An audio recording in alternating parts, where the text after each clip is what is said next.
السلام عليكم ورحمة الله وبركاته. أعوذ بالله السميع العليم من الشيطان الرجيم من همزه ونفخه ونفثه. بسم الله الرحمن الرحيم. الحمد لله الصلاة والسلام على رسول الله وعلى آله وصحبه أجمعين. സഹോദരന്മാരെ, സുഹൃത്തുക്കളെ, കേരള മന്ത്രവാദ നിരോധന നിയമം, കേരള മുസ്ലിങ്ങളുടെ സ്വാഗതവും മുജാഹിദുകളുടെ വ്യാമോഹവും എന്ന വിഷയത്തിലാണ് ഞാൻ നിങ്ങളോട് സംസാരിക്കാൻ ഉദ്ദേശിക്കുന്നത്.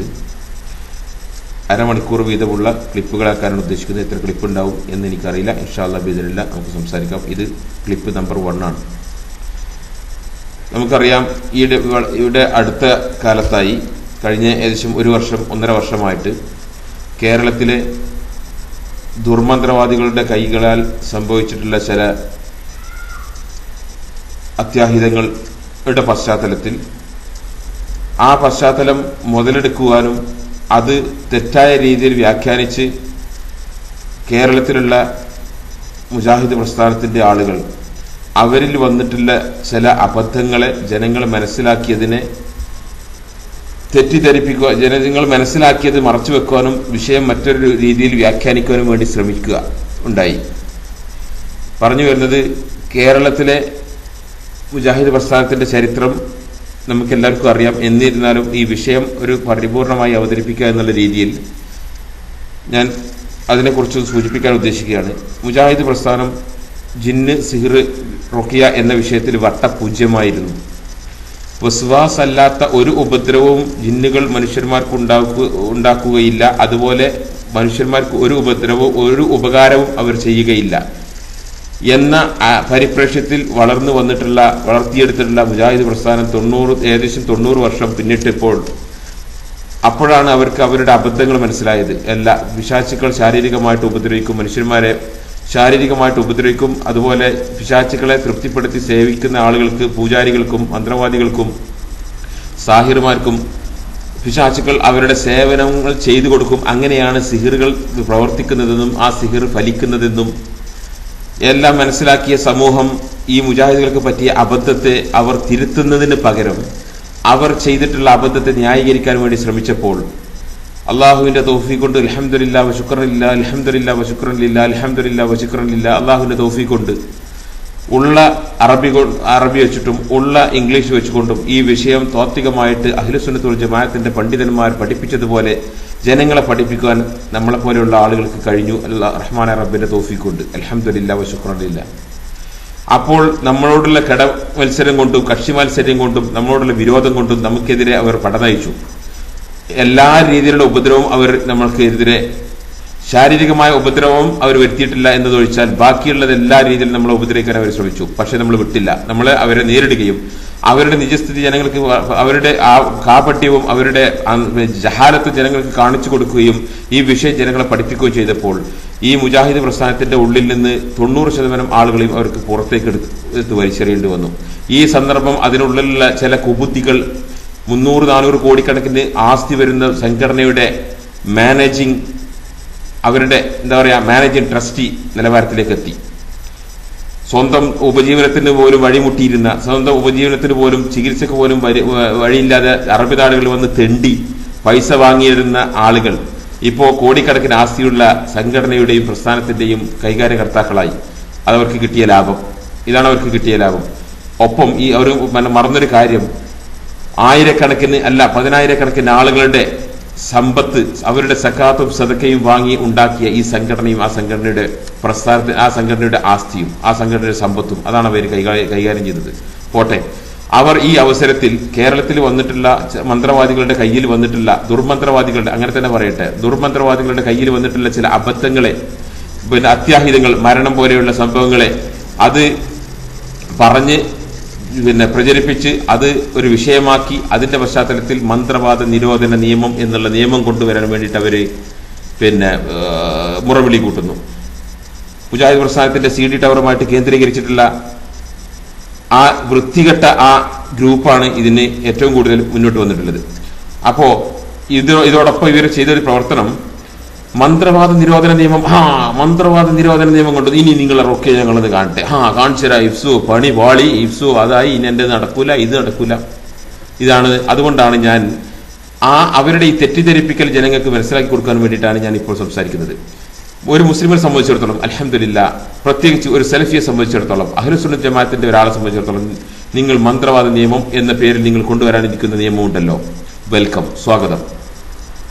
കാരണം അഹ്ലുസുന്നത്ത് ജമാഅത്തിന്റെ പണ്ഡിതന്മാർ കിതാബിന്റെയും സുന്നത്തിന്റെയും അഖ്വാൽ സഹാബത്തുൽ അയിമ്മത്തിന്റെയും അടിസ്ഥാനത്തിൽ ജിന്ന് ബാധ ഉണ്ടെന്നും അതിനുള്ള ചികിത്സ എന്താണെന്നും എങ്ങനെയാണെന്നും പഠിപ്പിച്ചു. സിഹിർ ബാധ ഉണ്ടെന്നും അതിനുള്ള ചികിത്സ എന്താണെന്നും എങ്ങനെയാണെന്നും പഠിപ്പിച്ചു. കണ്ണുബാധ ഉണ്ടെന്നും അതിനുള്ള ചികിത്സ എന്താണെന്നും എങ്ങനെയാണെന്നും പഠിപ്പിച്ചു. ആ ചികിത്സയെ തടയാനോ ആ ചികിത്സയെ ഇല്ലാതാക്കുവാനോ നിങ്ങൾ കൊണ്ടുവരുന്ന നിയമത്തിന് കഴിയില്ല. അതിനെ തടയുന്ന ഒരു നിയമം നിങ്ങളെ കൊണ്ടുവരാൻ കഴിയില്ല. അതുകൊണ്ടാണ് ഞാൻ ഇത് ആദ്യമായി സംസാരിക്കുന്നത്. കാരണം നിങ്ങൾ ഇതേപോലുള്ള ഒരു സമാനമായ ഒരു നിയമം മഹാരാഷ്ട്രയിൽ കൊണ്ടുവന്നു.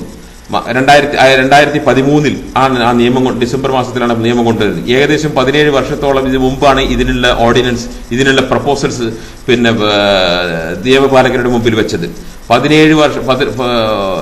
17 വർഷത്തിനിടക്ക് 29 തവണ മാറ്റത്തിരുത്തൽ വരുത്തിയ ഒരു നിയമം. ആ നിയമം പാസ്സാക്കി. എന്നിട്ട് എന്താ സംഭവിച്ചത്? ഒരൊറ്റ മുസ്ലിമിന് പോലും അതിനെതിരെ സംസാരിക്കേണ്ടി വന്നില്ല. കാരണം ഒരു മുസ്ലിമിനെ സംബന്ധിച്ചിടത്തോളം, ഒരു യഥാർത്ഥ മുസ്ലിമിനെ സംബന്ധിച്ചിടത്തോളം, അവൻ ഈ വിഷയമായിട്ട് അവൻ പഠിച്ചതും പാലിക്കുന്നതുമായിട്ടുള്ള ഒരു വിഷയത്തിനെതിരെയും ആ നിയമത്തിലില്ല. അതുകൊണ്ട് ആ മഹാരാഷ്ട്രയിൽ ഉണ്ടായിട്ടുള്ള ആ നിയമത്തിന്റെ ഫുൾ പേര് തന്നെ വളരെ ശ്രദ്ധേയമാണ്. കാരണം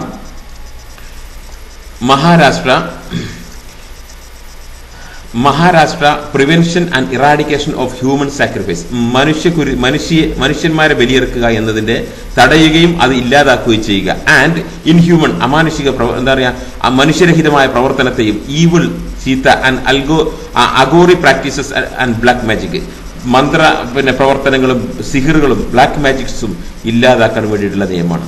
ഈ നിയമം മഹാരാഷ്ട്രയിൽ നിന്ന് കൊണ്ടുവന്ന നിയമം കേരളത്തിൽ കൊണ്ടുവരാൻ അൽഹംദുലില്ലാ അതിൽ ആദ്യമായി സ്വാഗതം ചെയ്യുന്ന വ്യക്തികൾ ഞങ്ങളായിരിക്കും. അഹ്ലുസുന്നത്തുൽ ജമാഅത്തിന്റെ പണ്ഡിതന്മാരിൽ നിന്ന് ഇത്തരം വിഷയങ്ങൾ പഠിച്ച് ജനങ്ങളെ പഠിപ്പിക്കുന്ന, റുഖിയത്ത് ശറയ്യ എന്താണെന്നും എങ്ങനെയാണെന്നും എങ്ങനെ എന്തല്ലെന്നും ജനങ്ങളെ പഠിപ്പിച്ചുകൊണ്ടിരിക്കുന്ന ഞങ്ങളാണ്. ഈ നിയമത്തെ ആദ്യമായിട്ട് മഹാരാഷ്ട്രയിൽ കൊണ്ടുവന്നാലും ശരി, നിങ്ങൾ കേരളത്തിൽ കൊണ്ടുവന്നാലും ശരി, അള്ളാഹുവിന്റെ ഭൂമിയിൽ എവിടെ കൊണ്ടുവന്നാലും ആദ്യമായിട്ട് മുന്നോട്ട് വന്നുകൊണ്ട് ഈ നിയമത്തിന് സ്വാഗതം പറയുന്നവർ ഞങ്ങളായിരിക്കും. അതെന്താന്ന് നിങ്ങൾക്ക് മനസ്സിലായോ? കാരണം അഹ്ലുസുന്നത്തുൽ ജമാഅത്തിന്റെ പണ്ഡിതന്മാർ കിതാബിന്റെയും സുന്നത്തിന്റെയും അഖ്വാൽ സഹാബത്തിന്റെയും അടിസ്ഥാനത്തിൽ പഠിപ്പിച്ചിട്ടുള്ള ഒരു വിഷയമുണ്ട്. ആ വിഷയത്തിനെതിരെ ഈ നിയമത്തിൽ ഒന്നുമില്ല. ആ വിഷയത്തിനെതിരുള്ള ഒരു നിയമം നിങ്ങളെ കൊണ്ടുവരാൻ നിങ്ങൾക്ക് കഴിയുമില്ല. നിങ്ങൾ ആരായിട്ടും കാര്യമില്ല. അതുകൊണ്ട് നിങ്ങളിൽ മുജാഹിദ് പ്രസ്ഥാനത്തിന്റെ ഈ വിവരദോഷികളിൽ വന്നിട്ടുള്ള അബദ്ധങ്ങളെ മറച്ചു വെക്കാൻ വേണ്ടി നിങ്ങൾ ഉണ്ടാക്കുന്ന ഈ പുകമറയുണ്ടല്ലോ, ഈ എന്താ പറയാ പുകമറ, അത് വെറും പുകമറയാണെന്നും അതൊരു കാറ്റടിച്ചാൽ നീങ്ങി പോകുന്നതാണെന്നും കേരളത്തിലെ മുസ്ലിങ്ങൾ തിരിച്ചറിയാൻ വേണ്ടിയിട്ടാണ് ഞാൻ സംസാരിക്കുന്നത്. നിങ്ങളെ ഈ അവസരത്തിൽ നിയമപാലകരോടും നിയമനിർമ്മാതാക്കളോടും എന്റെ ശബ്ദം കേൾക്കുമെങ്കിൽ അവരോട് എനിക്ക് പറയാനുള്ളത്, കേരളത്തിലെ ഈ അറബി മുൻഷികളായിട്ടുള്ള ആളുകൾ എന്താണ് ഇവരുടെ യോഗ്യത എന്ന് നോക്കിയിട്ടുണ്ടോ? 10ാം ക്ലാസ് തോറ്റ്, പിന്നെ രണ്ടാമത് എഴുതിയെടുത്ത്, പിന്നെ പ്രീ ഡിഗ്രിയും തോറ്റ്, പിന്നെ ഒന്നിനും പറ്റാതെ വീട്ടിൽ നിന്ന് ഒരു നിലക്കും വീട്ടിൽ വളയാത്ത ആളുകളെ അറബി കോളേജിലേക്ക് വിട്ട്. ഈ അറബി കോളേജോ ഒരു കാഫിർ രാഷ്ട്രത്തിലെ, ഒരു അമുസ്ലിം കാഫിർ രാഷ്ട്രത്തിലെ ഒരു സെക്യുലർ സൊസൈറ്റിയിലെ, സെക്യുലർ യൂണിവേഴ്സിറ്റിയിലെ ഒരു ചവർ സിലബസ് മാത്രമാണ് അഫ്ദലുൽ ഉലമ. ആ സിലബസിന്റെ മിനിമം ക്വാളിഫിക്കേഷനോട് മാർക്ക് വാങ്ങി പുറത്തു വന്ന ചില നോട്ടീസ് ഒട്ടിച്ചുകൊണ്ട് നടക്കുന്ന ചില പ്രാസംഗികന്മാർ, ഉപജീവനത്തിന് വഴിയില്ലാതായപ്പോൾ പ്രാസംഗികന്മാരായിട്ട് പ്രസംഗിച്ചുകൊണ്ട് ഉപജീവനം നടത്തുന്ന വിവരദോഷികളാണ് ഇവര്.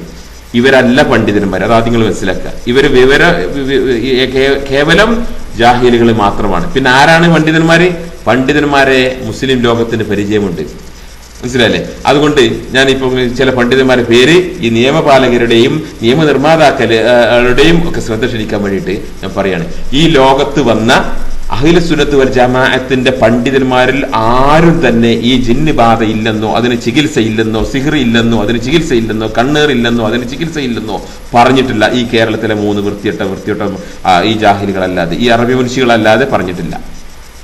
അതുകൊണ്ട് റസൂൽ സല്ലല്ലാഹു അലൈഹി വസല്ലമക്ക് സിഹിർ ബാധിച്ചപ്പോൾ അലി റളിയല്ലാഹുവിനെ അയച്ച്, പേരുകൾ പ്രത്യേകം ശ്രദ്ധിച്ചോ, റസൂൽ സല്ലല്ലാഹു അലൈഹി വസല്ലമയ്ക്ക് സിഹിർ ബാധിച്ചപ്പോൾ അലി റളിയല്ലാഹുവിനെ അയച്ച് സിഹിർ ചെയ്ത വസ്തുക്കൾ കിണറ്റിൽ നിന്ന് പുറത്തെടുത്ത് പരിശുദ്ധ ഖുർആനിലെ സൂറത്ത് 113 114 ഓതി അത് ബാത്തിലാക്കി, അത് നള്ളിഫൈ ചെയ്ത് ചെയ്യുകയും ജിന്ന് ബാധിച്ച ആളെ റസൂൽ തന്നെ അടിച്ച് ചികിത്സിച്ച 3 സംഭവങ്ങളും ജിന്ന് ബാധിച്ചയാൾക്ക് തന്നെ റസൂൽ സല്ലല്ലാഹു അലൈഹി വസല്ലമ ഖുർആനിലെ വ്യത്യസ്തമായ ആയത്തുകൾ ഓതിക്കൊണ്ട് ചികിത്സിച്ച സംഭവവും അതുപോലെ തന്നെ ജിന്ന് ബാധിച്ചയാൾക്ക് ഒരു സഹാബി ചികിത്സിക്കുകയും റസൂൽ അത് അംഗീകരിക്കുകയും ചെയ്യുകയും കണ്ണേറ് ബാധിച്ച ഒരു സഹാബിക്ക് വുളു എടുത്ത വെള്ളം കൊണ്ട് ചികിത്സിക്കുവാൻ റസൂൽ സല്ലല്ലാഹു അലൈഹി വസല്ലമ കൽപ്പിച്ചതിന്റെയും അടിസ്ഥാനത്തിൽ താഴെ പറയുന്ന ഇമാമിയങ്ങളും പണ്ഡിതന്മാരും അവരവരുടെ കാലഘട്ടത്തിൽ ജനങ്ങളെ പഠിപ്പിച്ച ഒരു വിഷയമാണ് ഇത്. അതിന് ആവശ്യമുള്ള ഞാൻ ഈ ക്ലിപ്പിന്റെ കൂടെ ഈ പണ്ഡിതന്മാരുടെ പേരും അവരുടെ കാലഘട്ടത്തിൽ അവർ പഠിപ്പിച്ച അവരുടെ കിതാബുകളിൽ നിന്ന് അവരുടെ പുസ്തകങ്ങളിൽ നിന്നുള്ള ഉദ്ധരണിയും ഇതിന്റെ കൂടുതൽ വേർഡ് ഫയലായിട്ട് ഞാൻ വിടുന്നുണ്ട്. ആരാണ്? പിടിച്ചോ. അലി റളിയല്ലാഹു അൻഹു ഹിജ്റ 40 മരിച്ചതാ. ആയിഷ റളിയല്ലാഹു അൻഹ റസൂൽ സല്ലല്ലാഹു അലൈഹി വസല്ലം ഭാര്യ ഹിജ്റ 58 മരിച്ചതാ. ഇമാം വഹ്ബ് ബിൻ മുനബ്ബിഹ് ഹിജ്റ 101 മരിച്ചതാ. ഇമാം മാലിക് 179 മരിച്ചതാ. ഇമാം അബ്ദുല്ല ഇബ്നു വഹബ് ഹിജ്റ 197 മരിച്ചത്. ഇമാം അബീ ശൈബ 235 മരിച്ചത്.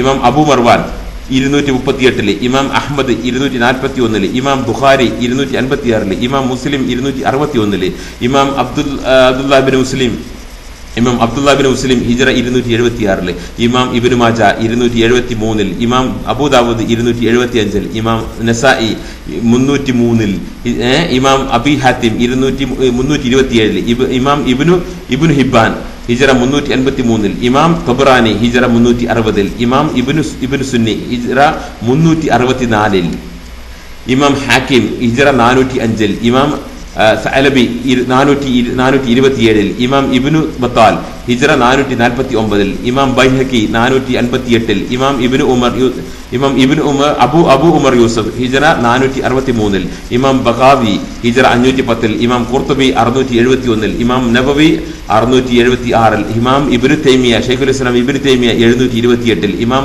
ബദ്രുദ്ദീൻ ഇബ്നു തഖിയുദ്ദീൻ 769, ഇമാം ഇബ്നുൽ ഖയ്യിം അൽ ജൗസി 751, ഇമാം ഇബ്നു കസീർ 774, ഇമാം ഹൈതമി ഇബ്നു ഹജർ അൽ ഹൈതമി 807, ഇമാം ഇബ്നു ഹജർ അൽ അസ്കലാനി 852, ഇമാം യഹ്യ ആമിർ ഹിജ്റ 893, ഇമാം സുയൂത്തി 911, ഇമാം ശിഹാബുദ്ദീൻ ഹിജ്റ 923, ഇമാം ഇബ്നു ഹജർ അൽ ഹൈതമി 974, ഇമാം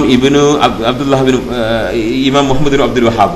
നിങ്ങൾ കേട്ടിട്ടില്ലേ സൗദി അറേബ്യയിലെ പിന്നെ നവോത്ഥാന നായകൻ മുഹമ്മദ് ബിൻ അബ്ദുൽ വഹാബ്? അതെ, മനസ്സിലായില്ലേ? വഹാബികളെ ഈ കേരളത്തിലെ മുജാഹിദുകൾ വഹാബികളാണെന്ന് അവകാശപ്പെട്ടുകൊണ്ടെടുക്കുക. മുഹമ്മദ് വഹാബിന്റെ അടുത്ത് കൂടെ പോകാനുള്ള യോഗ്യത ഈ അറബി മുഷികൾക്കില്ല. മനസ്സിലായിക്കോ? ഇമാം മുഹമ്മദ് ബിൻ അബ്ദുൽ വഹാബ് ഹിജ്റ 1209, സുലൈമാൻ ആൽ ഷെയ്ഖ് 1233, ഇമാം ഷൗക്കാനി 1393, ഇമാം ഇബ്നു ബാസ് സൗദി അറേബ്യയിലെ ഇന്നത്തെ ഗ്രാൻഡ് മുഫ്തി അല്ല, അതിന് മുമ്പുള്ള grand mufti Sheikh Ibnu bass Saudi അറേബ്യയിലെ മുൻ ഗ്രാൻഡ് മുഫ്തി ഹിജ്റ 1420, ഇമാം അൽബാനി 1420, ഈ ഷെയ്ഖ് ഉസൈമിൻ 1421, ഷെയ്ഖ് ഇബ്നു ജിബ്രീൻ 1430. ഇന്നത്തെ പണ്ഡിത സഭ സൗദി അറേബ്യയിലെ ലജ്നത്ത് ദായിമ ഔദ്യോഗിക രാജഭരണത്തിന് കീഴിലുള്ള ഔദ്യോഗിക പണ്ഡിത സഭ, മനസ്സിലായില്ലേ? അതിൽ നിന്ന് ജീവിച്ചിരിക്കൊണ്ട് അതിന് താഴെയുള്ള പണ്ഡിതന്മാർ ഇന്നത്തെ grand mufti Sheikh Fawzan Abdullah ibn Salih ibn Abdul Aziz, അതുപോലെ അബ്ദുൽ അസീസ് ആലു ഷെയ്ഖ് വരെ. മാത്രമല്ല ഇംഗ്ലീഷ് കമ്മ്യൂണിറ്റിയിൽ നിന്ന് doctor Bilal Philip, doctor Zakir Naik, ലോകത്തുള്ള സകല പണ്ഡിതന്മാരും എക്കാലത്തുമുള്ള പണ്ഡിതന്മാർ അവരുടെ പ്രത്യേകത എന്തായിരുന്നു അറിയുന്നത്? അത് പ്രത്യേകം മനസ്സിലാക്കോ. അവര് കേവലം അറബി മനുഷ്യകളല്ല, അവര് അതാത് കാലഘട്ടത്തിലുള്ള ലോകത്തിൽ അറിയപ്പെടുന്ന മുസ്ലിങ്ങൾ, ഇത് ഇറാഖിലെയും ഷാമിലെയും പിന്നെ സൗദി അറേബ്യയിലെയും മിഡിൽ ഈസ്റ്റിലെയും ഇന്തോനേഷ്യയിലെയും കേരളത്തിലെയും ഡൽഹിയിലെയും സകല സ്ഥലത്തുമുള്ള ആളുകൾ, ലോകത്തിലുള്ള മുസ്ലിങ്ങൾ മുഴുവൻ അറിയപ്പെടുന്ന ആളുകളാണ് അവർ. ലോകത്ത് എന്തിന്? അവരുടെ അറിവിനും അവരുടെ തഖ്വക്കും അവരുടെ സൂക്ഷ്മതക്കും അവരുടെ അറിവിനും അറിയപ്പെടുന്ന ലോകത്തിലുള്ള ഏറ്റവും വലിയ പണ്ഡിതന്മാരായിരുന്നു. അവരവരുടെ കാലഘട്ടത്തിൽ ജീവിച്ച ഏറ്റവും വലിയ പണ്ഡിതന്മാർ. മാത്രമല്ല അവർ ഇൽമു പഠിച്ചത്, അവർ അറിവ് പഠിച്ചത് അവരുടെ തലമുറയിലെ ഏറ്റവും വലിയ പണ്ഡിതന്മാരിൽ നിന്ന്.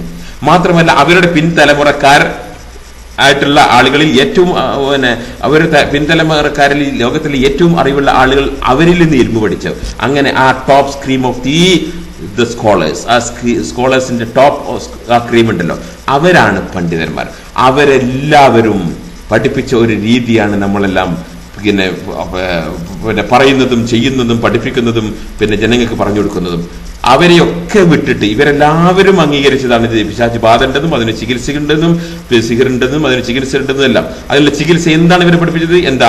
പരിശുദ്ധ ഖുർആൻ ഓതുക, യഥാർത്ഥമായി പിന്നെ തൗഹീദ് ശരിയായിട്ടുള്ള ശിർക്കും ബിദത്തും ഖുറാഫാത്തും ഹറാമുകളും ചെയ്യാത്ത ഒരു മനുഷ്യൻ, തൗഹീദ് ശരിയുള്ള ഇബാദത്തുകൾ പിന്നെ ചെയ്യുന്ന അള്ളാഹുവിനെ ഭയപ്പെടുന്ന ഒരു മനുഷ്യൻ പരിശുദ്ധ ഖുർആൻ രോഗിയുടെ അടുത്ത് വെച്ചിട്ട് ഓതുക. ആ ഓതുന്നത് ആ രോഗിയുടെ മേലിൽ ശബ്ദമായി കൊണ്ടോ ഈ ഓതുന്ന നെഫ്ത് ചെയ്തിട്ടുള്ള വായു തട്ടിച്ചുകൊണ്ടോ അങ്ങനെ ഊതുക.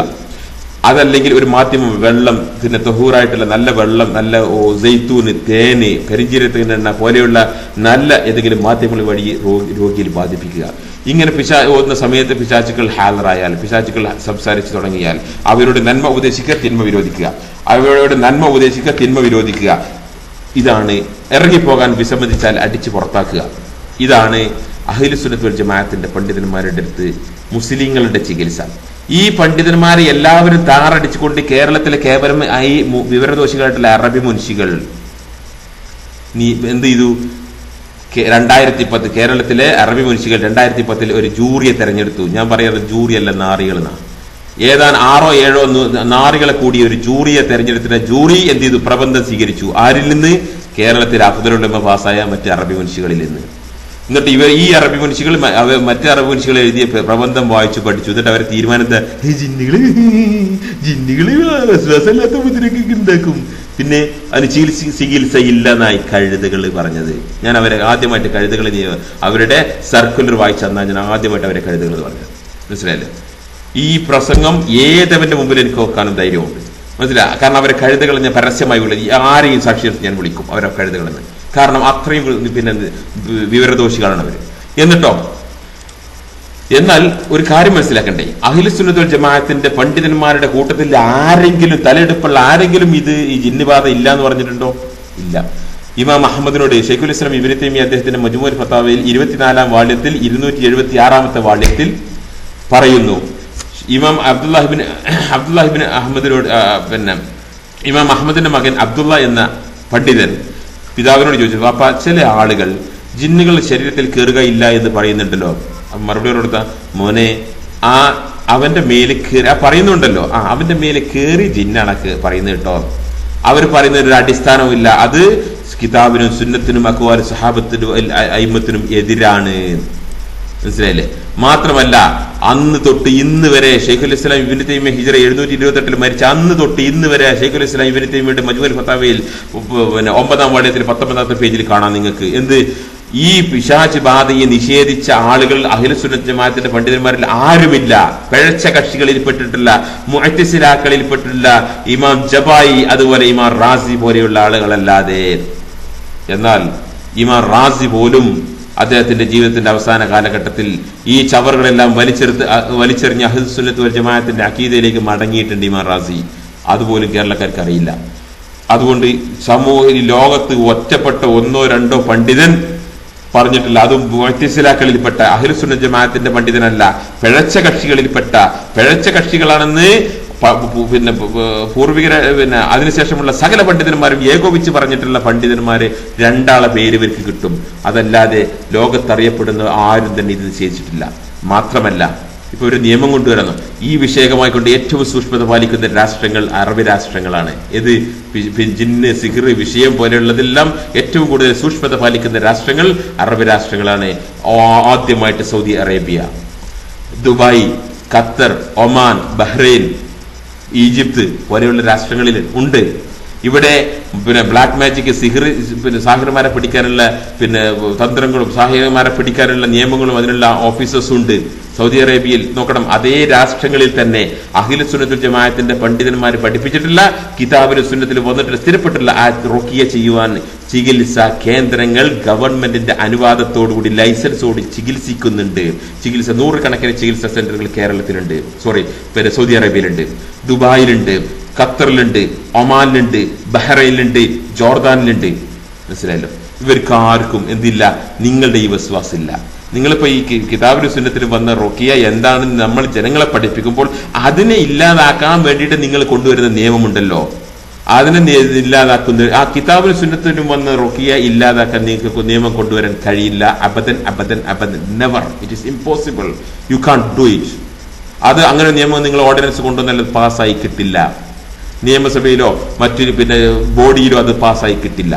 പിന്നെ മഹാരാഷ്ട്രയിൽ കൊണ്ടുവന്ന നിയമം കേരളത്തിൽ നിങ്ങൾ കൊണ്ടുവരികയാണെങ്കിൽ അതിനാദ്യമായി സ്വാഗതം ചെയ്യുന്നത് നമ്മളായിരിക്കും, നമ്മളെ പോലെയുള്ള ആളുകളായിരിക്കും. ഈ വിഷയം പഠിപ്പിക്കുന്ന അഹ്ലുസുന്നത്ത് ജമാഅത്തിന്റെ പണ്ഡിതന്മാരിരുന്ന വിഷയങ്ങൾ പഠിക്കുന്ന സെലഫികളായിരിക്കും. ഓക്കെ.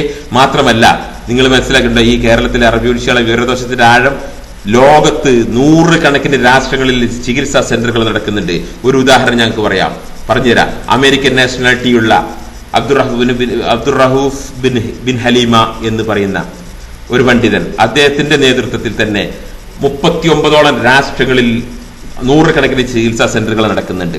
മുജാഹിദുകളെ കേട്ടോളി, നിങ്ങളെ വിവരദോഷത്തിന്റെ ആഴാണ് ഈ പറയുന്നതൊക്കെ. മനസ്സിലായില്ലേ? ഏതെല്ലാം രാഷ്ട്രങ്ങളിൽ? ക്രിസ്ത്യൻ സമൂഹങ്ങൾ ഭരിക്കുന്ന, ക്രിസ്ത്യൻസിന്റെ ഏറ്റവും എന്താ പറയാ ആത്മീയ രാഷ്ട്രങ്ങൾ ഏതാ? ഒന്ന് സ്വിറ്റ്സർലാൻഡ്, മറ്റൊന്ന് ഇറ്റലി. അല്ലേ? മുജാഹിദുകളെ നിങ്ങൾക്ക് അന്തമുണ്ടോ? ഒന്ന് കേട്ടോ, ഒന്ന് മനസ്സിലായിക്കോ. ഈ ചികിത്സാ കേന്ദ്രങ്ങൾ എവിടെ? ഫ്രാൻസിൽ, Belgium, Germany, Switzerland, Italy, United kingdom, Australia, Canada, USA, Tunisia, Nigeria, Sweden, Scotland, Macedonia, south Africa, Algeria, Togo. എനിക്ക് പരിചയം കൂടി ഇല്ലാത്ത രാഷ്ട്രങ്ങളാണ്. ഒരുപാട് രാഷ്ട്രങ്ങൾ, 39ഓളം. അതിൽ പെടുന്നുണ്ട് ഇവിടെ ഇന്ത്യയിലുണ്ട് ചികിത്സാ സെന്ററുകൾ. ഇന്ത്യയിൽ ഹൈദരാബാദിൽ ചികിത്സാ കേന്ദ്രങ്ങളുണ്ട്, ബാംഗ്ലൂരിലുണ്ട്, അതുപോലെ ബോംബെയിലുണ്ട്. പോരെ? ഈ മഹാരാഷ്ട്രയിലുള്ള നിയമം നിലവിലുള്ള ബോംബെയിലുണ്ട്. പരസ്യമായിട്ട് പേരുകൾ പബ്ലിഷ് ചെയ്യുന്നുണ്ട് നെറ്റിലൂടെ. അതുകൊണ്ട് കിതാബിലും സുന്നത്തിലും വന്ന റുഖിയക്കെതിരെ നിങ്ങൾക്ക് നിയമം കൊണ്ടുവരാനാണ് എന്നുള്ള ആ തെറ്റിദ്ധാരണ നിങ്ങൾക്ക് മാറ്റിക്കോ. ജനങ്ങളിൽ അത് വില പോവുകയില്ല. കിതാബിലും സുന്നത്തിലും വന്നിട്ടുള്ള റുഖിയെ നിരോധിക്കുന്ന ഒരു നിയമം നിങ്ങൾക്ക് കൊണ്ടുവരാനും കഴിയില്ല. ഓൾറൈറ്റ് എന്ന് അറിയിക്കാനാണ്. ഇനി മഹാരാഷ്ട്രയിലെ നിയമം എന്താണ് എന്ന് നമുക്കൊന്ന് പരിചയപ്പെടാം. അതിൽ എന്താണ് ആ നിയമം എന്ന് പരിചയപ്പെടുത്തും. ആ നിയമത്തിന്റെ പോരായ്മകൾ ഏത്? മന്ത്രവാദികളെ പിടിക്കുവാനും യഥാർത്ഥ ചികിത്സയല്ലാത്തത് ചെയ്യുന്ന ആളുകളെ മുഴുവൻ പിടിക്കുവാനും അത്തരം ആളുകളെ തടയുവാനും നിരോധിക്കുവാനും വേണ്ടി ഈ ആക്ടിൽ, ഈ മഹാരാഷ്ട്ര ആക്ടിൽ, അതിന്റെ മോഡലാണല്ലോ ഇപ്പൊ കേരളത്തിൽ കൊണ്ടുവരുന്നത്.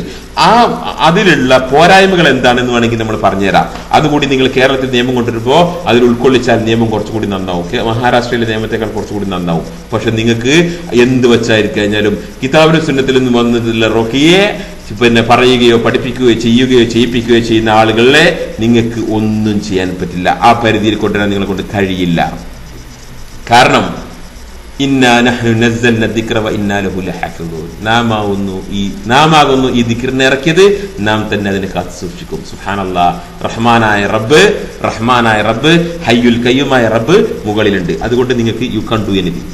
Simple as that. ഓക്കെ. ഇനി മഹാരാഷ്ട്രയിലെ നിയമത്തിന്റെ മെയിൻ ഒരു പ്രശ്നവും ഒരു പോരായ്മ എന്താണെന്നറിയോ? ആ നിയമത്തിൽ ഉപയോഗിച്ച പദങ്ങൾക്കൊന്നും നിർവചനമില്ല. അതിൽ ഉപയോഗിച്ച ഒരുപാട് ബ്ലാക്ക് മാജിക് ഉപയോഗിച്ചിട്ടുണ്ട്, ഹ്യൂമൻ സാക്രിഫൈസ് ഉപയോഗിച്ചിട്ടുണ്ട്, അതുപോലെ അഗോറി പ്രാക്ടീസസ് ഉപയോഗിച്ചിട്ടുണ്ട്. പക്ഷെ ഇതിനൊന്നും അതിലെന്തില്ല? നിർവചനങ്ങളില്ല. മനസ്സിലല്ലേ? നിർവചനങ്ങളില്ല. അത് മാത്രമല്ല അതിൽ നിങ്ങൾ 12ഓളം പോയിന്റ്സുകൾ അതിൽ നമ്മൾ ലിസ്റ്റ്, അതിലുള്ള 12ഓളം പോയിന്റ്സുകളാണുള്ളത്. അത് നമ്മൾ എന്താണെന്ന് നിങ്ങൾക്ക് കാണിച്ചു തരാം ഇൻഷാ അല്ലാഹ് ബിഇദ്നില്ലാഹ്. ആദ്യമായിട്ട് അതിലുള്ള സെക്ഷൻ 2 സബ്സെക്ഷൻ 1 ക്ലോസ് ബി, അവിടെ പറയുന്നത് എന്താ? ഈ നിയമത്തിന്റെ പേരെന്താ? ഹ്യൂമൻ സാക്രിഫൈസ്, മനുഷ്യനെ ബലിയെറുക്കുക. ആൻഡ് അതർ ഇൻഹ്യൂമൻ, മറ്റു അമാനുഷികമായിട്ടുള്ള പ്രവർത്തനം, അതായത് മറ്റു മനുഷ്യ സഹജമല്ലാത്ത മറ്റു മനുഷ്യന്മാർക്കെതിരായിട്ടുള്ള പ്രവർത്തനം. മനസ്സിലായില്ലേ? അതർ ഇൻഹ്യൂമൻ ആൻഡ് ഈവിൾ, ചീത്ത, അഗോറി പ്രാക്ടീസസ് ആൻഡ് ബ്ലാക്ക് മാജിക്. ഈ നിയമത്തിന്റെ പേരതാണ്. ഈ നിയമങ്ങൾ തടയാനുള്ള ഈ പ്രവർത്തനങ്ങൾ തടയാനുള്ള നിയമം എന്താണ്? ഇതിന്റെ നിർവചനത്തിൽ വരുന്നത് 12ഓളം പോയിന്റ്സുകളാണ്. ഇനി മാത്രമല്ല ഇതിൽ ആ 12 പോയിന്റ്സിൽ പിന്നെ ഇതിന്റെ സെക്ഷൻ 5 സബ്സെക്ഷൻ 2 ക്ലോസ് 1 ഒരു കാണുന്നത് ഇതിന്റെ വിജിലൻസ് ഓഫീസേഴ്സിനെ എല്ലാ സ്ഥലങ്ങളിലും അപ്പോയിന്റ് ചെയ്യും. അത് പോലീസ് സബ് ഇൻസ്പെക്ടർ അതോറിറ്റിയും അധികാരവും പരിധികളെല്ലാം ഉണ്ടായിരിക്കുന്നു. ഇവിടെ ഒരു പ്രധാനപ്പെട്ട വിഷയം, ഇത് ആരെങ്കിലും ഇതിന് പീഡിപ്പിക്കപ്പെട്ടാൽ, ഇതുപോലെ ആരെങ്കിലും വല്ല ചികിത്സ ചെയ്തിട്ട് അതിന്റെ കംപ്ലൈന്റ്സ് പീഡിപ്പിക്കപ്പെട്ട വ്യക്തികൾക്കാണ് കംപ്ലൈന്റ് ചെയ്യാനുള്ള അധികാരം. ജനറൽ പബ്ലിക്കിനല്ല. ആർക്കും ആരെക്കുറിച്ചും എന്തും കംപ്ലൈന്റ് ചെയ്യുക എന്നത് ഈ നിയമത്തിലില്ല. ഇനി ആർക്കും ആരെക്കുറിച്ചും കംപ്ലൈന്റ് ചെയ്യാം എന്ന് നമ്മൾ നിയമത്തിൽ കൊണ്ടുവരണം. കേരളത്തിലെ നിയമം കൊണ്ടുവരണമെങ്കിൽ കൊണ്ടുവരണം. പക്ഷേ അത് ദുരുപയോഗം ചെയ്യുന്നതിന് മറ്റൊരു വകുപ്പ് കൂടെ കൊടുക്കണം. എന്താ? ആരെങ്കിലും വല്ലവനെ കുറിച്ചും കംപ്ലൈന്റ് ചെയ്തിട്ട് അത് തെളിഞ്ഞിട്ടില്ലെങ്കിൽ ആ കംപ്ലൈന്റ് ചെയ്യപ്പെട്ട വ്യക്തിക്ക് മാനനഷ്ടം കൊടുക്കാം, ഇവൻ ബാധ്യസ്ഥനാണെന്ന് എന്നൊരു നിയമം കൂടി കേരളത്തിൽ നിങ്ങൾ കൊണ്ടുവരുമ്പോൾ ആഡ് ചെയ്യണം. മനസ്സിലായില്ലേ? അപ്പൊ വല്ലവരും പീഡിപ്പിക്കപ്പെട്ടാൽ, മർദ്ദിതരുണ്ടെങ്കിൽ അവർക്ക്, അല്ലെങ്കിൽ ഇതിന്റെ ഈ നിരോധിക്കപ്പെട്ട പ്രവർത്തനം വഴി ആരെങ്കിലും ബാധിക്കപ്പെട്ടാൽ അത് അവർക്ക് ഓഫ് കോഴ്സ് പെറ്റീഷൻ കൊടുക്കാനുള്ള അധികാരമുണ്ട്. പക്ഷെ ജനറൽ പബ്ലിക്കിന് പെറ്റീഷൻ കൊടുക്കാനുള്ള അധികാരം കൊടുക്കണം. പക്ഷെ കേസ് തെളിഞ്ഞിട്ടില്ലെങ്കിൽ ഈ ആരോപിക്കപ്പെട്ട വ്യക്തിയുടെ മാനനഷ്ടം കൊടുക്കണം എന്നൊരു നിയമം കൂടി നിങ്ങൾ ഇതിൽ കൊണ്ടുവരണം. ഇനി ഈ 12 പ്രവർത്തനങ്ങൾ, എന്തൊക്കെ പ്രവർത്തനങ്ങളാണ് നിരോധിച്ചതെന്നുണ്ടല്ലോ, അത് വായിച്ചോ. Section 2 subsection 1 clause B sub clause 1 under the pretext of expelling the ghost, ശൈത്താനെ പുറത്താക്കുന്നതിന് വേണ്ടി assaulting by tying a person, ഒരാളെ കെട്ടിയിട്ട് കൊണ്ട് അടിക്കുക, വിത്ത് റോപ്പ് കയറ് കൊണ്ടോ ഓർ ചെയിന് കൊണ്ടോ, ബീറ്റിംഗ് ബൈ സ്റ്റിക്ക് വടി കൊണ്ടോ അല്ലെങ്കിൽ വിപ്പ് കൊണ്ടോ, എന്താ വിപ്പ് പറഞ്ഞ പൈപ്പ് അല്ലെങ്കിൽ മറ്റൊരു വസ്തു കൊണ്ട്, സ്റ്റിക്ക് കൊണ്ടോ വിപ്പ് കൊണ്ടോ, അല്ലെങ്കിൽ to make a person drinking food wear soaked, ചെരുപ്പ് കഴുകിയ വെള്ളം ഒരുത്തരെ കൊണ്ട് കുടിപ്പിക്കുക. ശൈത്താനെ പുറത്തിറക്കാൻ വേണ്ടിയിട്ട് അടിക്കുകയോ ഇടിക്കുകയോ കയറുകൊണ്ട് കെട്ടിടുകയോ അല്ലെങ്കിൽ എന്തെങ്കിലും ഇതുകൊണ്ട് അടിക്കുകയോ ചെരുപ്പ് കഴുകിയ വെള്ളം കുടിപ്പിക്കുകയോ, ഗിവിംഗ് ചില്ലി സ്മോക്ക് മുളക് പൊടി കത്തിച്ചിട്ട് മണപ്പിക്കുകയോ, ഹാങ്ങിങ് a person to the roof, ഒരാളെ പിടിച്ച് വീടിന്റെ മുകളിലേക്ക് പിടിച്ച് കെട്ടുകയോ, fixing the with rope by അവനെ കയറുകൊണ്ട് പിടിച്ച് കെട്ടിടുകയോ, ബൈ ഹെയർ അല്ലെങ്കിൽ അവന്റെ മുടി കൊണ്ട് പിടിച്ച് കെട്ടിയിടുകയോ, അല്ലെങ്കിൽ പ്ലക്കിംഗ് ഹിസ് ഹെയർ, അവന്റെ മുടി പിടിച്ച് വലിക്കുകയോ, കോസിംഗ് പെയിൻ അല്ലെങ്കിൽ ഏതെങ്കിലും രീതിയിൽ വേദന ഉണ്ടാക്കുകയോ, അടിക്കുകയോ ഇടിക്കുകയോ ചെയ്തിട്ട് വേദന ഉണ്ടാക്കുകയാണ്, ഏതെങ്കിലും ശരീരത്തിന്റെ ഏതെങ്കിലും ഭാഗത്തിനോ വേദന ഉണ്ടാക്കി കഴിഞ്ഞാൽ അത് ഈ ആക്ടിന്റെ, ഈ നിരോധന ബില്ലുണ്ടല്ലോ, ഈ നിരോധന നിയമത്തിന്റെ പരിധിയിൽ വരുന്നതാണ്. അതുപോലെ forcing a person to perform sexual act, എന്തെങ്കിലും ലൈംഗിക പ്രവർത്തനത്തിന് വേണ്ടിയിട്ട് നിർബന്ധിക്കുക, അല്ലെങ്കിൽ പ്രാക്ടീസിങ് ഇൻഹ്യൂമൻ ആക്ട്, എന്താ പറയാ മനുഷ്യത്വരഹിതമായ പ്രവർത്തനങ്ങൾ ചെയ്യിപ്പിക്കുക, putting urine or human extract, മലവും മൂത്രമൊക്കെ ഒരുത്തന്റെ വായിലൂടെ ഇട്ട് കൊടുക്കുക ശൈത്താനെ പുറത്തിറക്കാൻ വേണ്ടിയിട്ട്, പ്രാക്ടീസിങ് എനി സച്ച് ആക്ട്സ്, ഇതുപോലെ എന്തെങ്കിലും പ്രവർത്തിക്കുക. ഇപ്പൊ മനസ്സിലായി നിങ്ങൾക്ക്? ഇതാണ് ഇന്നത്തെ സംഭവം. ഇത് സാഹിർമാര്, മന്ത്രവാദികൾ ചെയ്യുന്ന പണിയാണ്. ഒരു യഥാർത്ഥ മുസ്ലിം റുഖിയ ഖുർആനും പരിശുദ്ധ ഖുർആനും സഹിയായി വന്നിട്ടുള്ള ഹദീസിൽ വന്നിട്ടുള്ള ദുആകളും ചൊല്ലിയിട്ട് റസൂൽ സല്ലല്ലാഹു അലൈഹി വസല്ലം സഹാബിമാരും അതുപോലെ മുസ്ലിം അയിമത്തും പഠിപ്പിച്ച ആളുകൾ ചെയ്യുന്ന ചികിത്സയല്ല. അതുകൊണ്ട് ഒന്ന് കേരളത്തിൽ നല്ല എല്ലായിടത്തും തടയേണ്ടതാണ്. എന്താ ചികിത്സ? മന്ത്രവാദികളുടെ അടി ഇടി പൊടിയും മൂത്ര കുടിപ്പിക്കലും കാഷ്ടം തീറ്റിക്കലും ഈ പരിപാടികളും ഒന്നിലതാണ്. രണ്ടാമത്തെ point, display of so called miracles by a person and thereby earning money. എന്താണ്? അത്ഭുതങ്ങൾ കാണിച്ചു കൊടുക്കുക, എന്നിട്ട് പൈസ ഉണ്ടാക്കുക. ഇതിന്റെ കൂടെ ഒന്നുകൂടി ഞാൻ പറഞ്ഞുതരാം. ഈ നിയമം മഹാരാഷ്ട്രയിൽ വന്നപ്പോൾ 17 വർഷത്തെ തട്ടിക്കളിച്ചിട്ടുണ്ട്. അങ്ങോട്ടും ഇങ്ങോട്ടും വേണം. പിന്നെ ഇവിടെ അവസാനത്ത് കൊണ്ടുവന്ന മന്ത്രിനാരോ വെടിവെച്ച് കൊന്നു എന്നാ പറയുന്നത്. അള്ളാഹു ആലം. അങ്ങനെ വെടിവെച്ച് കൊന്നു. അതോടുകൂടി അദ്ദേഹത്തോടുള്ള ഒരു സഹതാപതരം ഉണ്ടാവുകയും ഈ നിയമം പാസ്സാക്കി വരികയും ചെയ്തു. 29ഓളം തവണ ഈ നിയമം മാറ്റത്തിരുത്തലുകൾക്ക് വിധേയമായി. മാത്രമല്ല, ഈ നിയമത്തിന് എതിരായിട്ട് ശബ്ദമുയർത്തിയത് മുസ്ലിങ്ങളല്ല, മഹാരാഷ്ട്രയിലെ മുസ്ലിങ്ങളല്ല എന്ന് മനസ്സിലാക്കിക്കോ. ഇതിനെതിരായിട്ട് ശബ്ദമുയർത്തിയത് ആരാണ്? മഹാരാഷ്ട്രയിലുള്ള ഹിന്ദുക്കളാണ്. ഈവൻ അമിതാഭ് ബച്ചൻ വരെ ഇതിനെതിരെ സംസാരിച്ചിട്ടുണ്ട്. മനസ്സിലായില്ലേ? അപ്പോ മഹാരാഷ്ട്രയിലെ ഹിന്ദുക്കളാണ് ഇതിന്റെ സംശയം. കാരണം എന്താണെന്നറിയോ? രണ്ടാമത്തെ point, display of so called miracles by a person and thereby earning money. അത്ഭുതങ്ങൾ പ്രവർത്തനങ്ങൾ കാണിച്ചു കൊടുത്തിട്ട് ചെയ്തു കൊടുത്തിട്ട് പൈസ ഉണ്ടാക്കുക. ആൻഡ് ടു ഡിസീവ്, എങ്ങനെ ജനങ്ങളെ വഞ്ചിക്കുക. ഡിഫ്രോഡ്, പിന്നെ കബളിപ്പിക്കുക. അതുപോലെ ജനങ്ങളെ ടെററൈസ് ചെയ്യുക, അവരെ എന്ത് ചെയ്യാൻ, അവരെ ഉപദ്രവിക്കുക. അങ്ങനെ ആ രീതിയിൽ ചെയ്യുന്ന ഇത് നമ്മളെ കൂട്ടി വായിക്കേണ്ട നമ്മളെ മാതാ അമൃതാനന്ദമയി, അല്ലെങ്കിൽ സായിബാബ, അല്ലെങ്കിൽ അതേപോലെയുള്ള പ്രവർത്തനങ്ങൾ ചെയ്യുന്ന തങ്ങന്മാരോ മൂല്യന്മാരോ ആരാന്നുണ്ടെങ്കിൽ അവരിലേക്ക് നിങ്ങൾ ഇത് ചേർത്ത് വായിക്കുക. അത്തരം ആളുകളെ നിയമം മൂലം തടയാൻ പറ്റുന്ന ഒരു ക്ലോസ് ആണ്. ഇതിന്റെ പ്രായോഗിക തലത്തിൽ എത്രണ്ട് ഇത് നടക്കുന്നുണ്ട് എന്നത് വേറെ വിഷയം. പക്ഷെ ഈ ക്ലോസ് അതിലുണ്ട്. ഇവിടെയും ഒരു യഥാർത്ഥ മുസ്ലിമിന് അല്ലെങ്കിൽ നമ്മളെ പോലെയുള്ള ഒരാൾക്ക് ഇവിടെയും നിങ്ങൾക്ക് ഒരു വിലങ്ങും വരുന്നില്ല. കാരണം നമ്മളെ റീച്ചിലല്ലത്, ഇതൊക്കെ പറഞ്ഞു വരുന്നില്ലേ. എന്നിട്ട് ഇതുപോലുള്ള ക്ലോസുകളാണ് ഇതിൽ 12 ഉള്ളത്. എന്നിട്ട് ഈ നിയമത്തെ കൊണ്ടുവരും, നിയമം കൊണ്ടുവരുന്ന പേടിപ്പിച്ചിട്ട് എന്താണ് ഈ കേരളത്തിലുള്ള ഈ പിന്നെ വൃത്തികെട്ട ജാഹിലികൾമാരുടെ വാദം, അതായത് ജിന്ന് കയറൂല, അതിനുള്ള ചികിത്സ ഇല്ല, സിഹർ ഏൽക്കൂല, അതിനുള്ള ചികിത്സ ഇല്ല എന്നുള്ള വാദം ജനങ്ങളിൽ പ്രചരിപ്പിക്കാൻ വേണ്ടിയിട്ട് ഈ നിയമം കൊണ്ടുവരും എന്നിട്ട് ഇങ്ങനെ പ്രസംഗിച്ചു നടക്കുക. മനസ്സിലായില്ലേ? അടുത്ത point number 3, with a view to receive blessing of supernatural ആയിട്ടുള്ള, ഇത് ദൈവികമായിട്ടുള്ള അനുഗ്രഹം കിട്ടാൻ വേണ്ടിയിട്ട്, എന്ത് ടു ഫോളോ ഇൻഹ്യൂമൻ, പിന്നെ ആരെ കൊണ്ടെങ്കിലും ഈ ചീത്ത പ്രവർത്തനങ്ങൾ, പിന്നെ ഈവിൾ അഗോറി പ്രാക്ടീസ് എന്തെങ്കിലും പ്രവർത്തനങ്ങൾ ചെയ്യിപ്പിക്കുക, അല്ലെങ്കിൽ സ്വയം ചെയ്യുക, അല്ലെങ്കിൽ ഒരാളെ നിർബന്ധിച്ച് ചെയ്യിപ്പിക്കുക, എന്നിട്ട് ശരീരത്തിനൊക്കെ മുറിവാക്കിക്കുക. പിന്നെ ഈ ക്ലോസ് വളരെ നല്ല ക്ലോസ് ആണ്. ഇത് കൊണ്ടുവരണം, നിയമത്തിൽ കൊണ്ടുവരണം. കാരണം എന്താ, മുസ്ലിങ്ങളിൽപ്പെട്ട ആളുകൾ തന്നെ ഈ മുഹറം 10-നൊക്കെ നിങ്ങൾ കാണിക്കണില്ലേ, വാളും കത്തിയൊക്കെ എടുത്ത് സ്വന്തം ശരീരത്തിൽ കുത്തി, നാവൊക്കെ കുത്തി കീറി, കൂത്തുറാത്തീപും അല്ലാത്ത റാത്തീപൊക്കെ നടത്തുന്ന ആളുകൾ, യെസ്, ഇവരൊക്കെ കൂട്ടിലാക്കാൻ പറ്റിയ ക്ലോസുകൾ അതൊക്കെ കൊണ്ടുവരണം. അതുകൊണ്ടാണ് ഞാൻ പറഞ്ഞത്, ഇതൊക്കെ യഥാർത്ഥമായിട്ടുള്ള മുസ്ലിങ്ങളെ സംബന്ധിച്ചിടത്തോളം ഇതൊക്കെ മർഹബ, വെൽക്കം ചെയ്യുന്നതാണ്. മനസ്സിലല്ലേ? യഥാർത്ഥ മുസ്ലിങ്ങൾക്കെതിരായിട്ടുള്ള ഒരു ക്ലോസ് ഇതിലില്ല. അങ്ങനെ ക്ലോസ് കൊണ്ടുവരാൻ നിങ്ങളെ കൊണ്ട് കഴിയുമില്ല. മുജാഹിദുകളെ നിങ്ങൾ തലകൊത്തി മറിഞ്ഞാൽ നിങ്ങളെ കൊണ്ട് കഴിയില്ല. മനസ്സിലായില്ലേ? അടുത്ത പിന്നെ പോയിന്റ് നമ്പർ 5 അതെന്താന്നുള്ളത് ഇതിന്റെ പാർട്ട് നമ്പർ ബിയിൽ ഞാൻ സംസാരിക്കാം ഇൻഷാ അല്ലാഹ്. ഇത് പിന്നെ 32 മിനിറ്റ് ആയിട്ടുണ്ട്. ഇൻഷാ അല്ലാഹ് ബിദിനില്ലാഹ്. അസ്സലാമു അലൈക്കും വറഹ്മത്തുള്ളാഹി വബറകാതുഹു.